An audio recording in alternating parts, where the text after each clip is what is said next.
Hello, viewers. I'm your host Pratiksha Mishra with another episode of South Asia Focus. Let's begin the show. India's relationship with the Middle East has evolved into a vibrant partnership of increasing importance over the years. Built on strong historical, economic, and cultural connections, this relationship has expanded to include strategic collaborations that reflect common interest. Among the Middle Eastern countries, Qatar has become a crucial partner, playing a significant role in strengthening India's energy security and deepening economic and political ties within the Gulf region. Take a look. India's relationship with the Middle East has grown into a dynamic, multifaceted partnership rooted in historical, economic, and cultural ties. The region's strategic importance stems from its proximity, vast energy resources, and expanding trade links. A key milestone was the state visit of Qatar's Emir Sheikh Tamim bin Hamad Al Thani to India.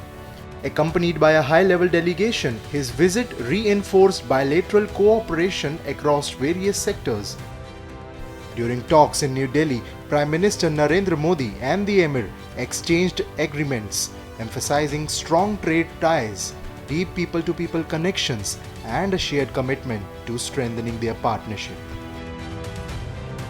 I think it's one of the most growing relation between two countries, especially if we take the Gulf country in general and India and Qatar in particular, because of Qatar is a tiny Arab state, but yet it is playing a major role in the energy sectors. And I think there where India needed the most is the energy sector, and that will help India in building its strategy of the energy, what we call energy security. On the sidelines of the Emir of Qatar's visit to India, the India-Qatar Joint Business Forum was held, highlighting the immense potential for collaboration between the two nations. The forum focused on fostering innovation and shaping future industries, reinforcing their commitment to strengthening economic ties and exploring new avenues of partnership.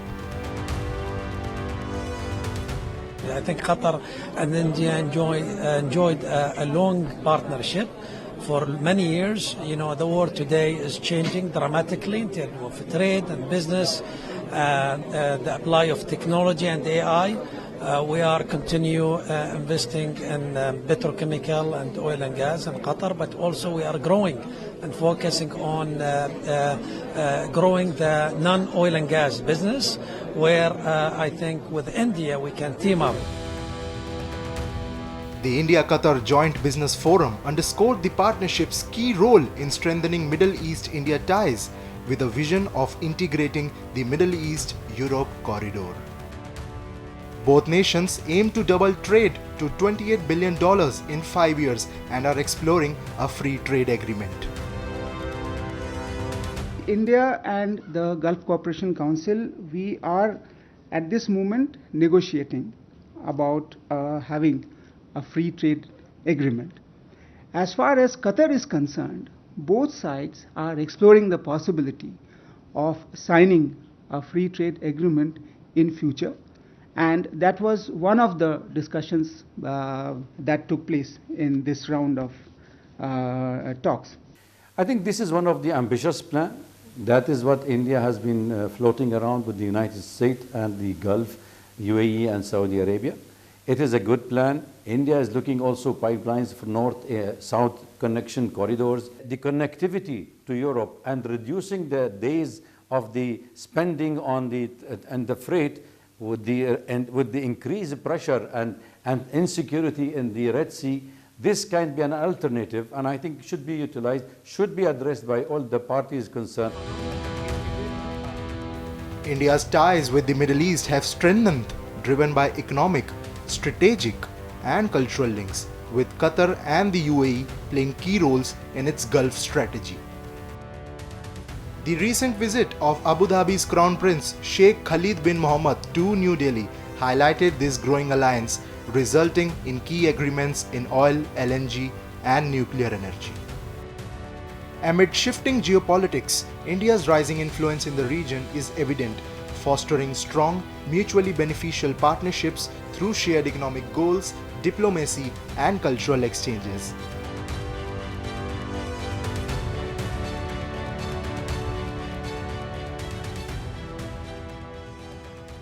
As Ramadan draws near, the sharp rise in inflation across Pakistan has left many families struggling to make ends meet. Essential goods have become more expensive, with traders exploiting the holy month by raising prices, putting immense financial strain on ordinary citizens. With little government interventions to curb this trend, the festive spirit of Ramadan is overshadowed by the harsh reality of inflation, mismanagement and corruption, making it an even tougher time for the nation's most vulnerable. In many Islamic nations, as well as in non-Muslim countries, with significant Muslim populations, special provisions are made to facilitate fasting during Ramadan. Governments and charitable organizations collaborate to provide essential goods at discounted prices, easing the burden on families during this sacred time. However, the situation in Pakistan is markedly different. As Ramadan approaches, Pakistan is grappling with a sharp rise in inflation, driving up the cost of essential commodities and making it increasingly difficult for ordinary citizens to make ends meet. Instead of offering relief to the public during this holy month, traders, particularly in major cities like Karachi, are significantly raising prices. This has sparked widespread frustration and financial strain among the population, making the spirit of Ramadan harder to embrace. दुनिया में Christian, Europe में हिंदू बरादरी भी India में पैसे कम करती है और यहाँ के ताजिर लोगों को लूटने के लिए महंगाई की इंतहा पर चले जाते हैं। ताजिर बरादरी जो है वो मुल्क को चाटने में पाकिस्तान के सियासतदानों की तरह इन्वॉल्व है। वो मुल्क को खा रहे हैं, जैसे सियासतदान जो है ना अपने खर्चे पूरे करने के लिए पब्लिक पर बोझ डालते हैं। In a country where a significant portion of the population lives paycheck to paycheck, the rising costs of essential goods have placed a considerable burden on families that were already living on the edge. For many, even meeting their basic transportation needs has become an overwhelming challenge. What makes the situation even more dire is the growing inability to afford essential festive items for the holy month, such as special foods, new clothes, or even basic gifts. Pakistani हम जो ना 2 number के मुसलमान हैं। जब भी महंगाई या ऐसे त्योहारों का मौका आता है तो ये चीज़ें ना आसमान तक चढ़ा देते हैं। हम चाहते हैं कि चीज़ें सस्ती हो जाए ताकि गरीब भी जो ना इस मुक़द्दस महीने में आराम से रोज़े रख सके और उसको रिलीफ मिल सके। तो हर कोई अपने बचत के चक्कर में लगा हुआ है। महंगाई तो वैसे ही इस टाइम आसमान पे है और जब रमज़ान आ जाएगा तो और चीज़ें फिर महंगी आ जाएगी।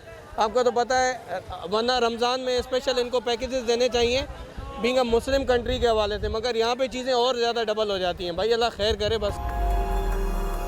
The situation in Pakistan is a reflection of deeper issues that have plagued the country for years: rampant inflation, mismanagement, and corruption.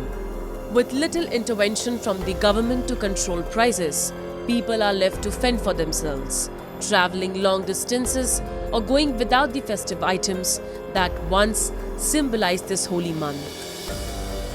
As the government continues to grapple with economic instability and corruption, the question remains: how long will the common people continue to bear the weight of this crisis? For now, it seems that Ramadan in Pakistan is marked not by the spirit of giving, but by a painful reminder of the ongoing struggles faced by its citizens. Time now for Asia This Week, the stories from across the continent. Renowned Thai influencer Pancake, who has 2.9 million followers worldwide, visited Fukushima to embrace the winter season alongside 20 Thai tourists. Their goal was to explore new experiences, savor local cuisine, and immerse themselves in traditional culture. สวัสดีค่ะแพนเค้กเขมมณีจันทร์วิกรค่ะตอนนี้อยู่ที่ประเทศญี่ปุ่นฟุกุชิมะค่ะ อุ้ยลมมาพอดีเลยช่วงนี้คือดีมากเพราะว่าหิมะตกพอดีนะคะแล้วก็อากาศเย็นแบบเอาเป็นว่าเย็นชื่นใจนะคะแล้วก็ใครที่ชอบนะคะที่จะมาท่องเที่ยวมาทานอาหารอร่อยๆนะคะมาชิลกับธรรมชาติสวยๆหรือมาเห็นความดั้งเดิมของที่ฟุกุชิมะเนี่ยบอกเลยว่าต้องมาที่นี่ค่ะมีหลายที่ที่แบบสุดยอดจริงๆอยากรู้ว่าไปที่ไหนบ้างเดี๋ยวตามไปกันเลยค่ะ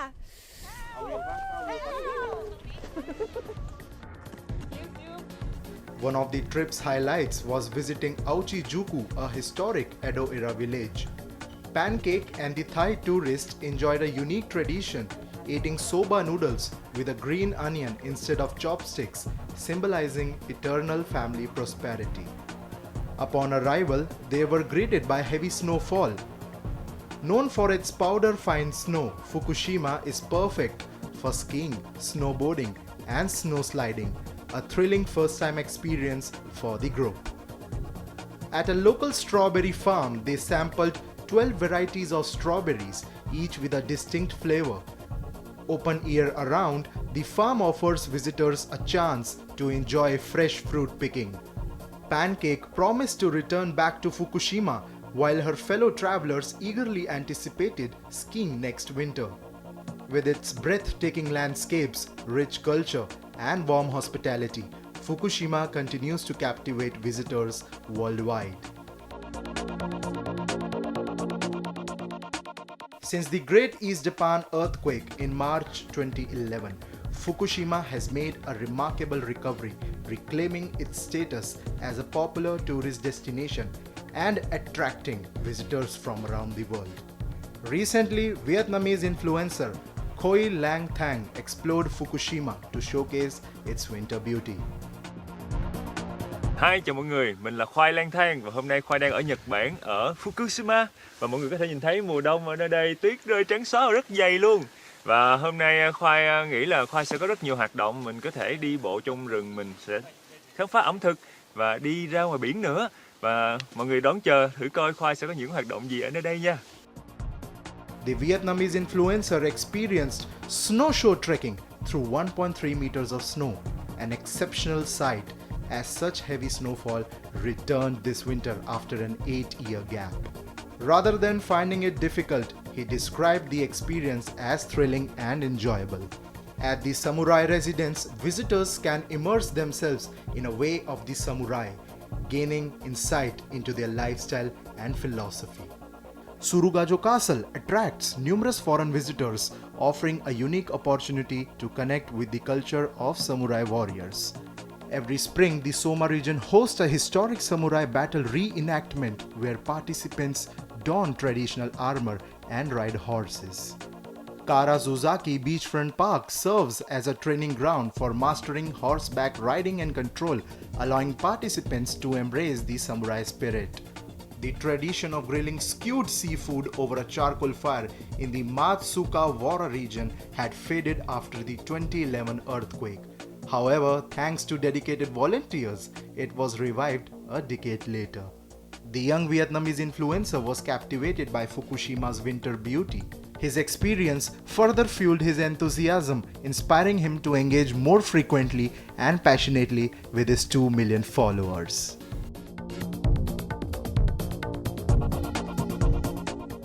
The lawyer of South Korean President Yoon Suk-yeol said on February 20 that he had fully explained key issues in a court hearing to cancel Yoon's detention.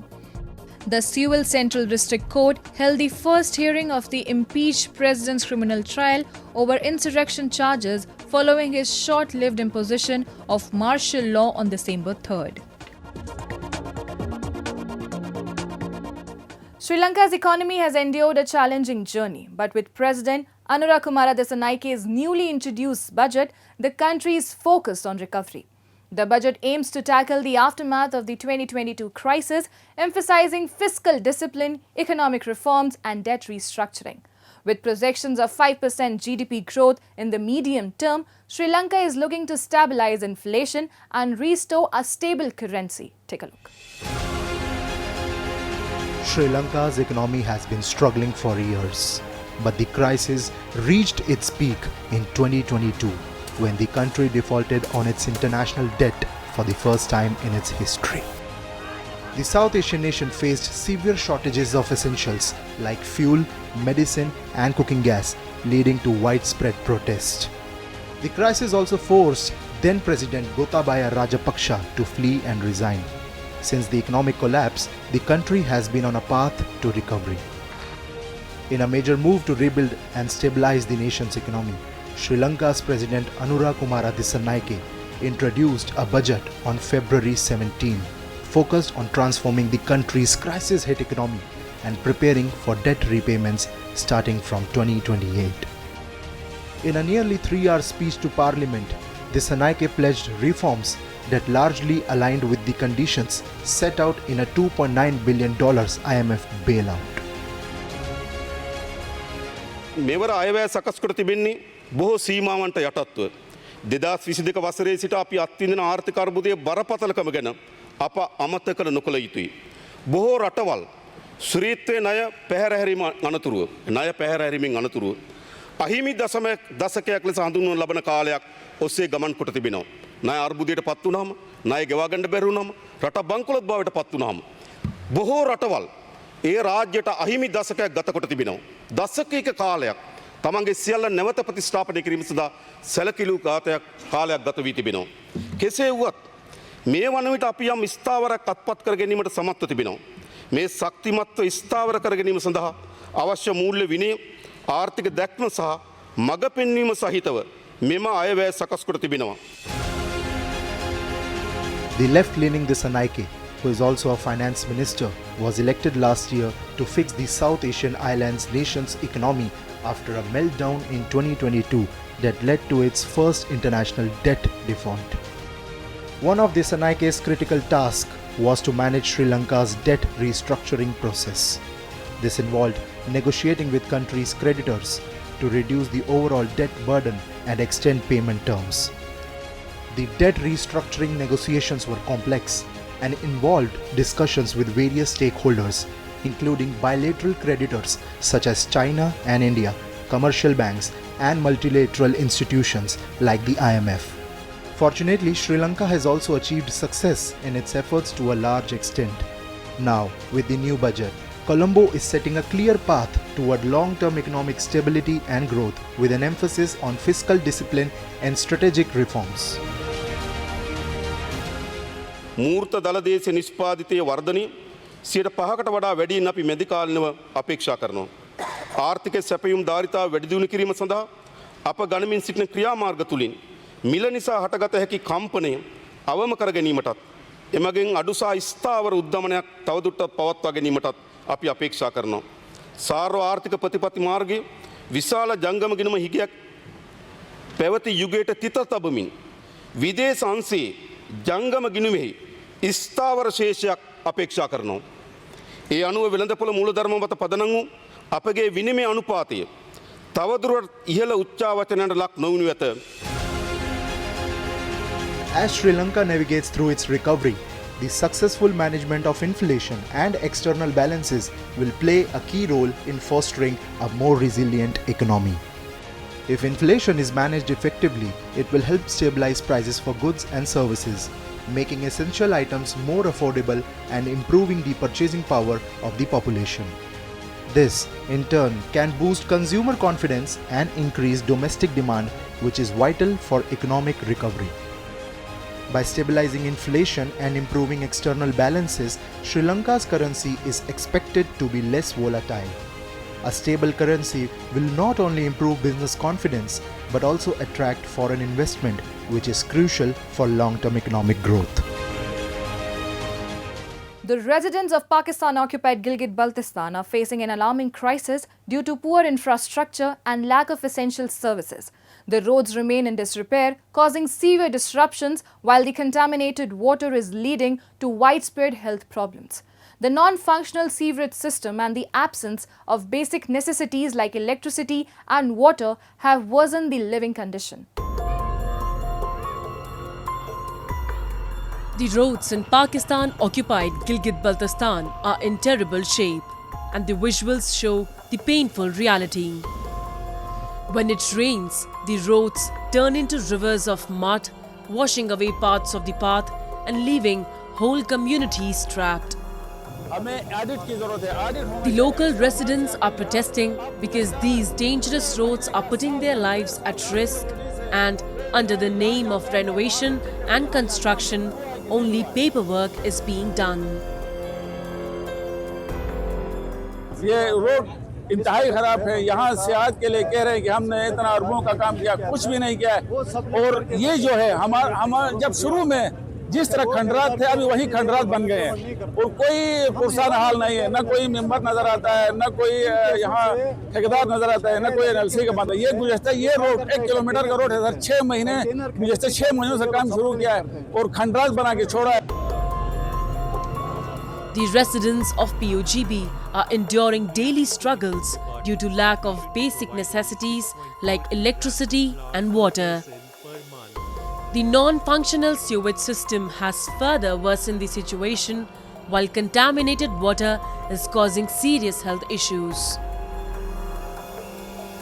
यहाँ कोई पुरसान हाल नहीं, न बिजली है, न पानी है, बुनियादी ज़रूरियात कोई भी नहीं, न यहाँ कोई सेवरेज सिस्टम जो किया है वो भी नाकिस है।